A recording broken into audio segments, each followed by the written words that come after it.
Ang bulahan nga pagsimba alang sa adlaw sa pagpapasasala miabot na. Atong tun-an ang pulong sa Dios sa sermon nga giuluhan, ang gingharian sa langit ug paghinulsol.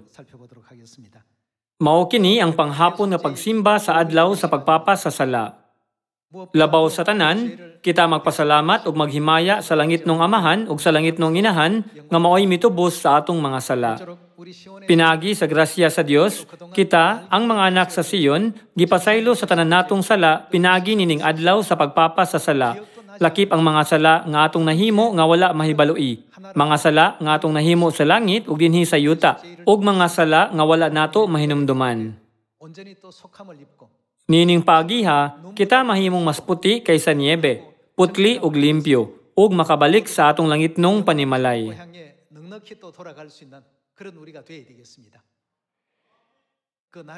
Alang sa adlaw nga kita mobarog sa atubangan sa Dios, atong ikulit sa atong mga kasing-kasing ang pulong sa Dios aron ang atong pagtuo walay ikasaway ug walay buling. Sa pagsunod sa mga pagtulunan ni Amahan ug Inahan, maglakaw kita sa dalan sa krus hangtod sa katapusan uban ang gugma, panaghiusa ug pailob aron makasulod kita sa gingharian sa langit.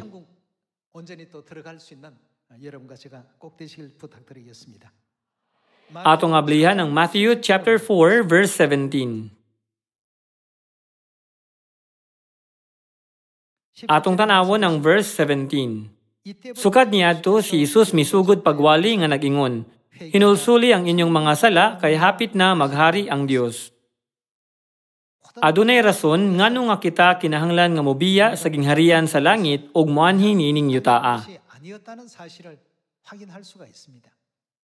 Dili ba kini nagpasabot nga kinahanglang maghinulsul kita aron makasulod sa gingharian sa langit? Kinahanglang moadto kita sa gingharian sa langit. Aron makasulod sa gingharian sa langit, kinahanglang maghinulsul kita sa mga sala nga nahimo dito sa langit ug dinhi sa yuta nga nahibalo ug wala mahibalo. Aron kita mataw pag-usab isip bag-ong mga binuhat nga makapahimuot sa langit nung Amahan ug sa langit nung Inahan.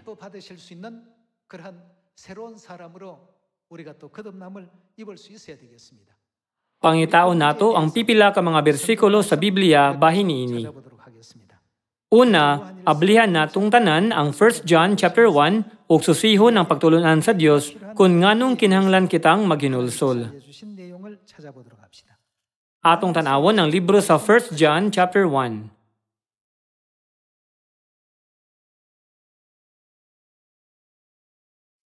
Chapter 1 verse 8. Kun moingon kita nga wala kitay sala, gilimbungan nato ang atong kaugalingon o wala ka nato ang kamatuoran. Apan kung isulti nato sa Dios ang atong mga sala, siya nga matarong og matinumanon sa iyang saad, mupasaylo gayud sa tanan natong mga sala og maghinlo sa tanan natong mga kalapasan.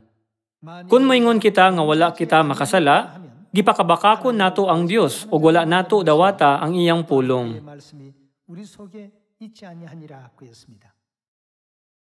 Kung moingon kita nga wala kitay sala, gilimbungan nato ang atong kaugalingon. Nakasala kita sa langit, ug bisan dinhi sa yuta nga nahibalo ug wala mahibalo. Dugang pa, adunay mga sala nga atong nakalimtan. Sa pagkatinuod, dili kita makaingon sa Dios nga kita walay sala. Ang Biblia nagpahinumdum kanato nga kita nakasala sa langit. Alang sa kapasayloan sa atong mga sala, si Kristo mianhi nining yutaa, nagantos sa kasakit sa krus, nagatubang sa kaulawan, ug nagantos hangtod sa kamatayon. Ang Biblia nagpatinaw nga ang hinungdan sa maong grabing resulta tungod sa atong mga sala.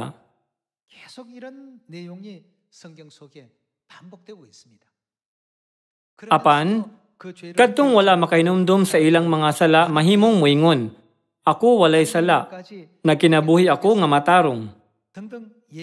Apan ang Dios nagingon, kung ikaw moingon nga ikaw walay sala, human makasala dito sa langit ug mianhi nining yutaa, imong gilimbungan ang imong kaugalingon, ug ang kamatuoran wala diha kanimo. Imong gihimo ang Dios nga bakakon. Atong ablihan ang Luke chapter 5.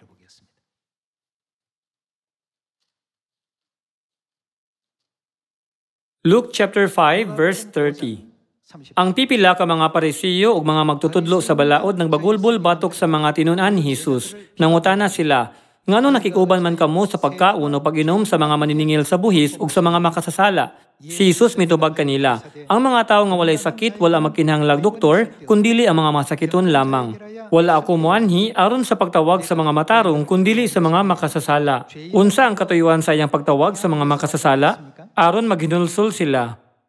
Si Jesus wala mianhi nininyo taa aron sa pagtawag sa mga matarong kundili sa mga makasasala aron sa paghinulsol. Atong ablihan ang Luke chapter 19 aron makita ang buluhaton sa ebanghelyo nga gihimo sa Dios dinhi sa yuta aron sa pagluwas sa katawhan. Atong ablihan ang Luke chapter 19.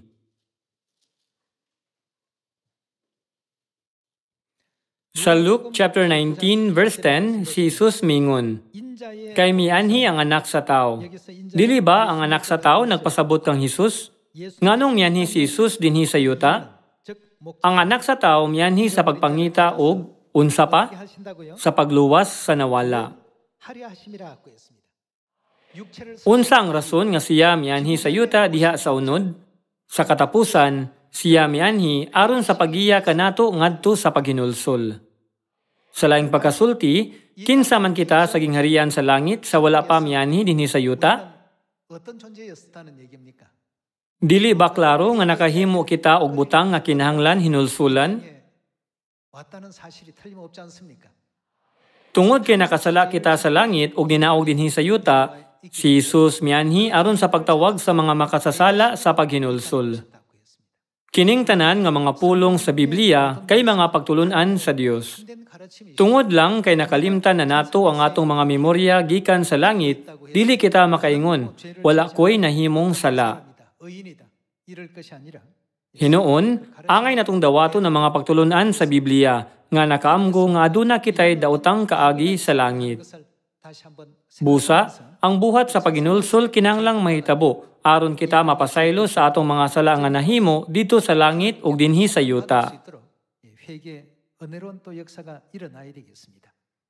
Sa mga ebanghelyo, adunay daghang mga ekspresyon mahitungod sa paghinulsol. Atong tanawon ang Matthew chapter 3 verse 1. Niadtong panahon na, miadto si Juan nga mabubunyag dito sa dapit nga awaaw sa Judea ug nagwali. Unsay iyang giingon? Hinulsuli ug biyai ang inyong mga sala kay hapit na maghari ang Dios. Si Juan nga mabubunyag mianhi uban sa misyon ni Elijah. Iyang giandam ang dalan alang kang Hesus. Sa diyang si Juan nga mabubunyag nagwali, siya mipahayag paghinulsol. Mahitungod niini, ang Dios nagingon sa Revelation chapter 3, pagmatinud-anon og paghinulsol, ug sa Revelation chapter 2, paghinulsol. Adunay daghang mga record nga nagtudlo kanato sa paghinulsol. Kini mao ang labing dako nga buhat nga gusto sa makagagahom nga Dios nga matuman. Siya mianhi pagani diha sa unod alang niini nga buhat. Ang anak sa tao mipasabot nga mianhi siya dinhi sa yuta dili aron sa paghimo og mga milagro o pagdaog sa mga kasing-kasing sa mga tao apan sa pagbuhat sa unsa. Siya miingon, ako mianhi nining yuta aron sa pagluwas sa nawala. Nining paagiha, siya nga labing dako naghatag og panigingnan. Atong ablihan ang Mark chapter 1 aron makita ang iyang panigingnan.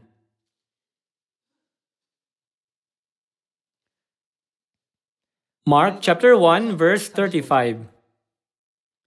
Kaadlawan pagani, mibangon na si Jesus ug migawas sa balay. Miadto siya sa usa ka dapit nga mingaw ug nagampo didto. Apan si Simon ug ang mga kauban nangita kaniya. Nakit-an nila siya ug giingnan. Ang tanan nangita kanimo. Apan mitubag si Jesus, mangadto kita sa silingang mga lungsod. Kinahanglan sangyawan ko usab sila. Miani ako alang niining maong katuyuan.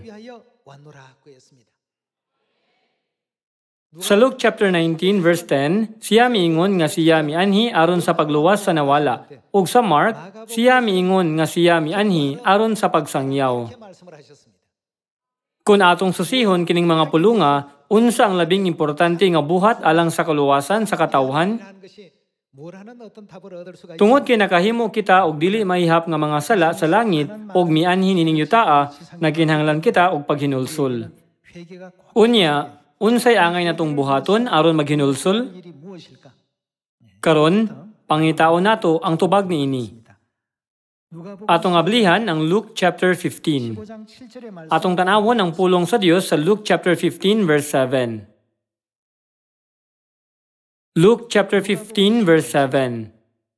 Sultihan ko kamo nga ingon usab niini ang mahitabo. Mas dako ang kalipay dito sa langit tungod sa usa ka makasasala nga naginulsol kaysa 99 ka tawo nga matarong nga wala magkinahanglan sa paghinulsol. Ang Dios nagsulti kanato, hinulsuli og biyai ang inyong mga sala kay hapit na maghari ang Dios. Ug siya usab nagtudlo kanato, adunay mas dakong kalipay dito sa langit tungod sa usa ka makasasala nga naginulsol kaysa 99 ka mga matarong nga wala magkinahanglan sa paghinulsol. Mupadayon kita sa verse 10. Sa chapter 15 verse 10, si Jesus mingon, sultihan ko kamo nga ingon usab niini ang mahitabo. Mga lipay ang mga anghel sa Dios tungod sa usa ka makasasala nga naghinulsol. Gipasabot niya ang pareho nga butang sa verse 10.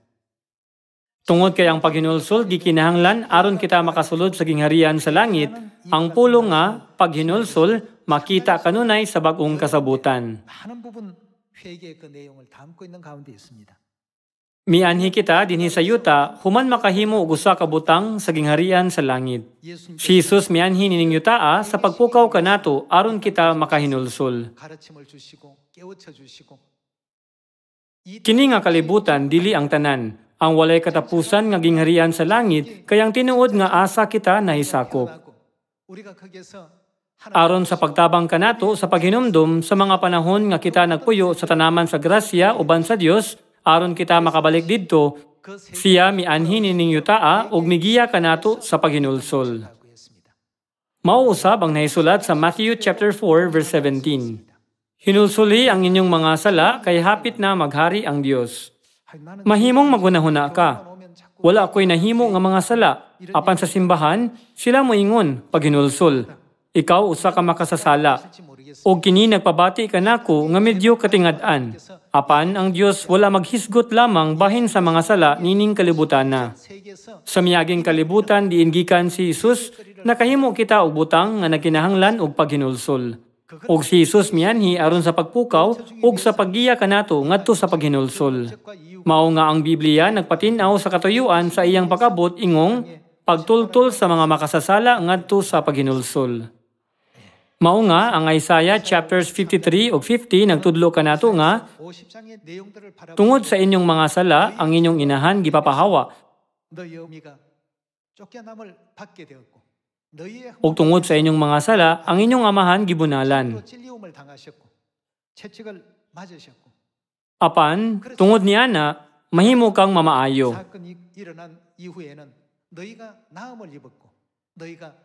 Ingon ini ang gipropesiya ni Propeta Isaiah. Mga igsuon, imbis nga maglantaw lamang sa sakripisyo ni Kristo sa krus mismo, kinahanglan natong hunahunaon kung nganong kini kinahanglan nga mahitabo sa sinugdan. Dili kini tungod sa butang nga atong nabuhat dinhi sa kalibutan.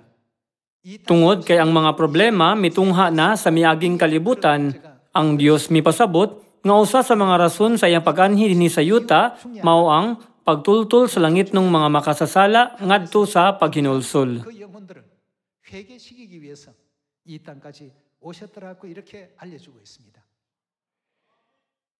Aron kita makadawat sa grasya sa Dios ug makasulod sa gingharian sa langit, ang tinuod nga paghinulsol kinahanglang mahitabo.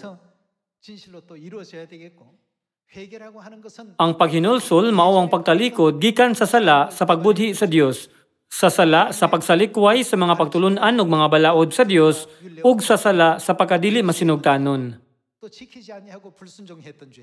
Taliwala nining tanan nga mga sala, kinahanglan natong ibalik ang atong mga kasing-kasing ngadto sa Dios. Dili ba kini ang tinuod nga paghinulsol? Mubalhin kita sa Isaiah chapter 59. Atong tanawon ang pulong sa Dios sa Isaiah chapter 59 verse 1. Chapter 59 verse 1. Ang kamot sa Ginoo dili mubo nga dili siya makaluwas, ug dili usab bungol ang iyang dalunggan nga dili siya makadungog. Apan ang inyong mga sala mao'y nakapabulag kaninyo gikan sa inyong Dios. Ang atong mga sala mao'y nakapahimulag kanato gikan sa Dios. Unsay buot ipasabot niini? Sa yanong pagkasulti, ang suod nga relasyon nato sa Dios naputol. Ang inyo hinuong kalapasan mo'y nag-ulang kaninyo og sa inyong Dios. Ang inyong sala mo'y hinungdan sa iyang pagpahilayo kaninyo aron dili siya makadungog kaninyo. Kay natina sa dugo ang inyong kamot ug nabulit sa pagkadautan ng inyong mga tudlo. Pulos bakak ug dautan ang inyong gipanulti. Tungod kay ang inyong mga sala mo'y hinungdan sa pagpahilayo kaninyo gikan sa Dios, kamo kinahanglan nga moduol sa atubangan sa Dios, maghinulsol sa inyong mga sala, ug magpuyo sa usa ka kinabuhi sa paghinulsol. Si Kristo padayon nga nagpasabot niini. Mingon siya, "Nahibalo ba ka nganong mianhi ko nining kalibutana? Mianhi ako aron sa pagtawag sa mga makasasala sa paghinulsol." Sa Matthew chapter 4 siya mingon, "Hinulsuli ang inyong mga sala kay hapit na maghari ang Dios." Dugang pa kini nahisulat, kung ang mga tao dili maghinulsol, bairon sa Dios ang iyang espada. Ang Biblia nag-record sa maong makahadlok ng mga pulong. Atong tanawon ang Psalm chapter 7. Atong tanawon ang pulong sa Dios sa Psalm chapter 7 verse 12.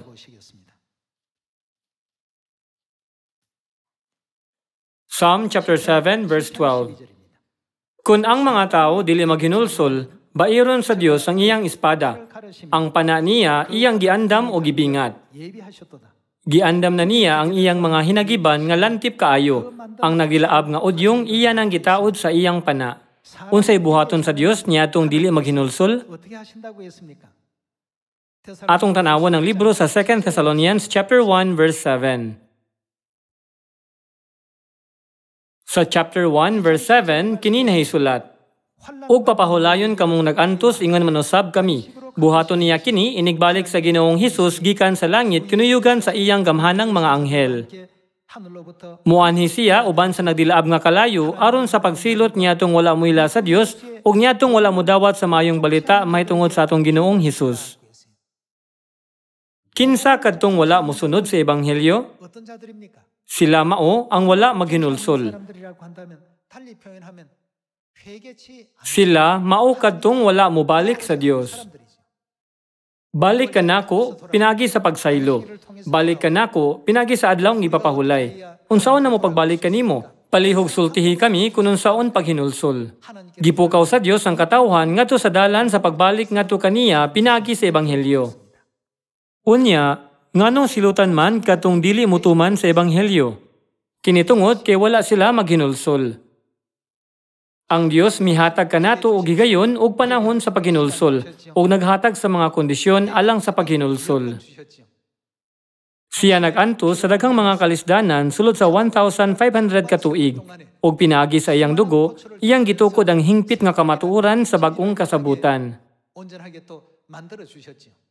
Sa pagkatinuod, kita moadto sa gingharian sa langit nga walay bayad.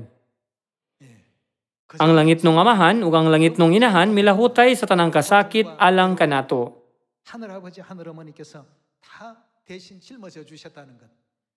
Kung atong hunahunaon kining tanan pinagi nining adlaw sa pagpapasasala, dili lamang nato mahibaluan ang kahulugan sa pagpapasasala, apan makaamgo usab sa sakripisyo nga gianto sa Dios alang kanato. Uban sa kasing-kasing sa tinuod nga paghinulsol, kita kinahanglang moduol sa atubangan sa Dios ug mosunod sa dalan sa pagamatarong nga gitinguha sa Dios alang kanato. Atong pangitaon ang dugang nga mga pulong bahin sa paginulsol diha sa Biblia. Atong ablihan ang basahon sa Luke chapter 13. Atong tanawon ang pulong sa Dios sa Luke chapter 13 verse 3. Sa Luke chapter 13 verse 3, si Jesus miingon, "Dili, sultihan ko kamo nga kun dili kamo maginulsol og mobiya sa inyong mga sala, unsay may tabo sa maong mga tao, mga matay usab kamong tanan sama kanila.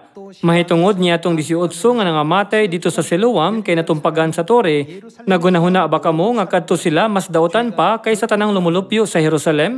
Dili, sultihan ko kamo nga kun dili kamo maginulsol og mobiya sa inyong mga sala, mga matay usab kamong tanan sama kanila." Kung walay paghinulsol, anaa lamang ang kalaglagan. Gipasabot kini ni Jesus sa iyang mga pagtulunan. Atong ablihan ang basahon sa Revelation chapter 2. Revelation chapter 2. Atong tanawon ang basahon sa Revelation chapter 2 verse 4. "Apan ang ikasaway ko kanimo mao nga wala ka na mahigugma kanako sama sa sinugdan. Busa, una-una unsay imong sala, paghinulsol og buhata ang gibuhat mo sa sinugdan. Apan kung dili ka maghinulsol, muana ako kanimo ug kuhaon ko ang imong butanganan sa suga gikan sa nahimutangan niini." Unsa ang mahitabo sa butanganan sa suga sa kaluwasan kung dili kita maghinulsol? Kini kuhaon. Ang Dios naghatag kanato nining importante nga mga pulong. Mupadayon kita sa verse 21. Chapter 2 verse 21. Atong tanawon ang chapter 2 verse 21. "Gihatagan ko siyag panahon sa paghinulsol, apan wala siya maghinulsol sa iyang immoralidad. Busa, ibundak ko siya sa higdaanan, diin siya, ug kadtong nanapa uban kaniya magantos pag-ayo sa kasakitan. Buhaton ko gayud kini, gawas kun sila maghinulsol sa daotan nilang binuhatan.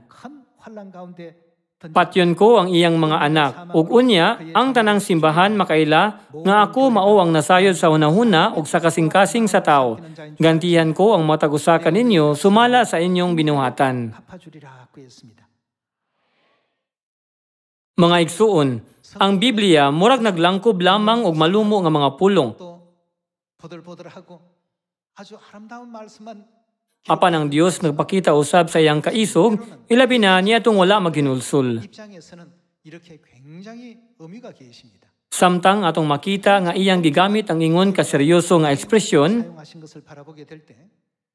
magbaton kita og kasing-kasing sa pagbasol ug pagpasalamat nga kita mga makasasala, ug nga ang Dios midala sa atong mga sala diha sa iyang kaugalingon.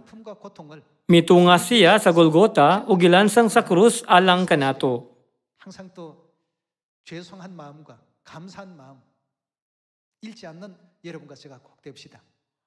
Atong ablihan usab ang basahon sa Titus chapter 1.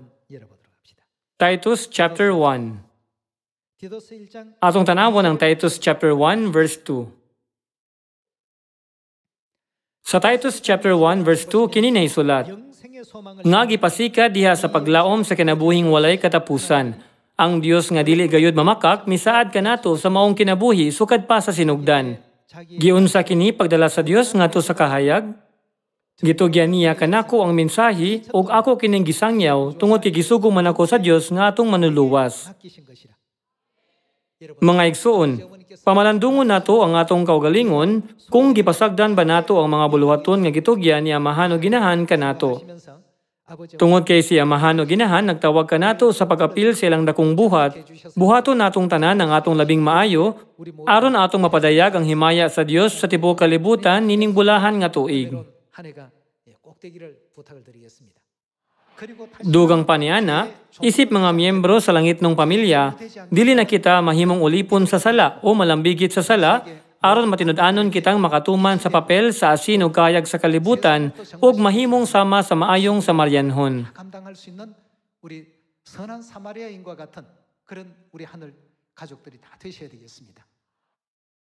Atong tanawon usab ang basahon sa 2 Timothy chapter 4.